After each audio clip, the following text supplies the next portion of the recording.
The Washington Post is collapsing. Their new editors, and let me give credit here before I dive into the latest. Jeff Bezos bought the Washington Post for $250 million about a decade ago.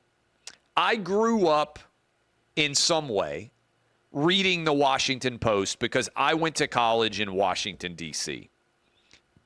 I love newspapers. You talk to my college roommates, they made fun of me 20 years ago because I would get the Washington Post, the New York Times, the Wall Street Journal, and the USA Today every single day and read them all cover to cover. We got them free because they were so desperate for young people to read all of those newspapers, they would deliver them to the front of the GW dorms and the front of the GW buildings when I was on campus back in the early 2000s. I would read them late 90s, early 2000s. I would read them cover to cover every day. I might have been the only kid on campus doing that. Washington Post, by the way, then cost $0.25. I would read Tony Kornheiser, Mike Wilbon. I loved them when they were columnists there. Fabulous newspaper. I even had a Washington Post t-shirt. When I was in college, I had a Washington Post t-shirt. I think I got it for free, to be fair, but I had a Washington Post t-shirt. They broke all of the news about Bill Clinton. They treated him like they did Richard Nixon. Monica Lewinsky scandal, all of that happened. I was in college at the time. Reason why I bring all this up. It seems clear to me that Jeff Bezos looked around and said, wow, the Washington Post business is collapsing. The idea to turn this paper into a left-wing subscription propaganda outlet. We got everything wrong on COVID. We got everything wrong on Russia collusion. We were wrong on most of the stuff about Trump. They failed journalistically. If the goal is to inform your readers and get stories correct, the Washington Post epically failed during the Trump era and during the COVID era. They have not held Joe Biden accountable. They failed on the Hunter Biden laptop. They failed on the Biden family corruption. They have been a complete failure on covering, honestly, the Trump administration and the Biden administration. They have become a left-wing propaganda outlet. I actually think Jeff Bezos knows that. I do not know Jeff Bezos. I've never met him. Why do I think that? The hires that he has made suggest that he is aware the paper has gone far too left-wing. We know that the audience has tanked, lost about 50% of its readership. Subscriptions are down. The paper is on track reportedly to lose $77 million this year. That's a pretty big loss. So Bezos, it appears to me, is aware of this and trying to rectify the paper's failures. So what does he do? He goes to England and he hires some of the journalists that have worked at Rupert Murdoch newspapers in England. Rupert Murdoch, I just think the guy is an absolute genius of media. And he's got a lot of talented dudes and a lot of talented gals who have worked for him over the years in the newspaper industry. And I mentioned that I loved reading every day 4 newspapers when I was in college. I still get the New York Times and the Wall Street Journal delivered to my house every day. So I read both of those in print every single day. But when I was in England and I studied abroad, I would read 4 or 5 newspapers a day in London. Some of those were Rupert Murdoch's newspapers. I loved them. I loved the tabloids. I loved reading the front pages. I loved the serious newspapers. I just loved reading all of them, all the different political bents. Again, I am, for my age, an old school guy when it comes to print publications. I love them. We flew back from watching the Titans play, and when I was getting on my British Airways flight to Nashville, I was in heaven. My wife couldn't believe it because they had all the newspapers for free that you could take as you walked onto the airplane. and I had, I think, like 6 or 7 newspapers. And even today, if you see me on a Southwest Airlines flight, there is a good chance that I will have a huge stack of newspapers in my lap to read on whatever flight I'm on.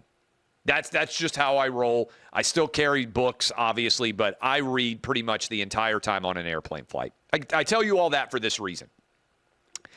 I think Jeff Bezos may be somewhat similar in that respect. We know he's a huge reader, but I think he recognizes that the newspaper's failing. So he went and he got all of these former Rupert Murdoch employees who've had a variety of different important jobs over the years. And he tried to bring them to the Post to fix things. And instead, there's been an internal rebellion. And they have forced one of those would-be editors to stay in England. And they're now trying to go after the guy who is running the newspaper for his past histories associated with the Rupert Murdoch newspapers, whether it's phone hacking, all of these different scandals, and saying, oh, my goodness, this guy has paid for stories. These guys don't have the appropriate ethics to be leaders of the Washington Post. And I would say, wait a minute, what's worse, paying for a story or getting everything wrong on COVID? What's worse, paying for a story or getting everything wrong on Russia collusion? What's worse, paying for a story or getting everything wrong on the Hunter Biden laptop? I would much rather a news organization pay for a story and get their reporting accurate than refuse to pay for anything and fail across the board. But I think what's going on here right now is the Post newsroom is up in arms trying to get their entire management all fired and trying to put pressure on Jeff Bezos to sell the paper to someone far even more left-wing than Bezos. And they might win. And this is where, look, I ran a company, OutKick. I've been involved, president, founder. I don't even know what the heck my titles are. This is where I would say to Jeff Bezos, what's the point of having FU money if you don't sometimes say FU? I don't know why Bezos is afraid of what people might say about him. Go Google my name. People say awful things about me all the time. Do you know how much it influences my life? 0. Do you know how much it influences people on the actual real world? 0. I just went everywhere in Omaha. Restaurants, bars, hotels. Not one person said a negative word to me, and I bet I posed for hundreds of photos. A&M fans, Tennessee fans, Aggies and Vols, Omaha KFAB listeners, Fox News viewers, OutKick readers, Clay and Buck listeners, everybody. 0 negativity. Now, maybe that's because other people are like, I hate him, but I'm just not even I'm going to pretend I don't see him. I'm not, whatever. My general proposition is most negative attention is BS. I sat down with my boys recently. I played the Tom Brady clip for them. But I also said, never take criticism from someone you wouldn't ask for advice. It's the best advice I can give any of you out there right now. Never take criticism from somebody you wouldn't ask for advice. If you do that, you will recognize how much noise is out there that doesn't have any impact on your life at all. And it will also be clarifying for you. So my statement to Jeff Bezos, far more successful than me, far wealthier than me. I give him credit for dominating in a capitalist industry like Amazon, for the company that he has built, which I shop at. I shop at Costco and Amazon. Only 2 places basically I shop at. You can tell because I don't dress very well. Costco and Amazon. I buy everything there. Otherwise, I don't buy anything. What's the point of owning the Post if you can't have a media outlet that produces work that you are proud of? You're losing money. You've already got billions of dollars. You bought the Post for $250 million, which doesn't seem like a crazy dollar figure. You could sell it to somebody for more. But what's the point of owning a news outlet if you aren't proud of the product it produces? Well, one answer would be you make so much money and you just don't care. Okay. I love stories. I love newspapers. I love media. I want to be involved in it. I think I have my dream job. I know I have my dream job. I always say, what is your dream job? I feel like I won the lottery because of the money that I'm fortunate to have now. And a lot of people sit around and say, what would you do if you won the lottery? And almost everybody says, I would wake up and I would walk in and I would quit. I could do that.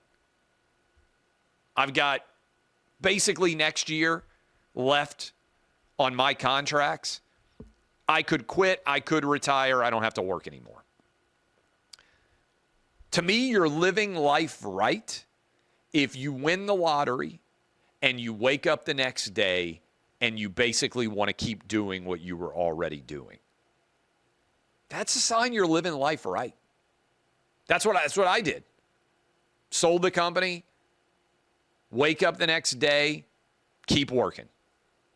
And I think at the end of 2025, when I go back out in the market and figure out exactly what I'm going to do, I don't think I'm going to retire. I won the lottery and I kept doing the jobs that I already have. What's Jeff Bezos' goal now? Elon, it seems to me quite clearly, and I've written some about the difference between the two. Elon's goal when buying Twitter was he really thinks we need a true marketplace of ideas. He believes that the woke mind virus is breaking down discussion in this country, that identity politics is destroying much of what made America great. I agree with that thesis. I've written a couple of books about it.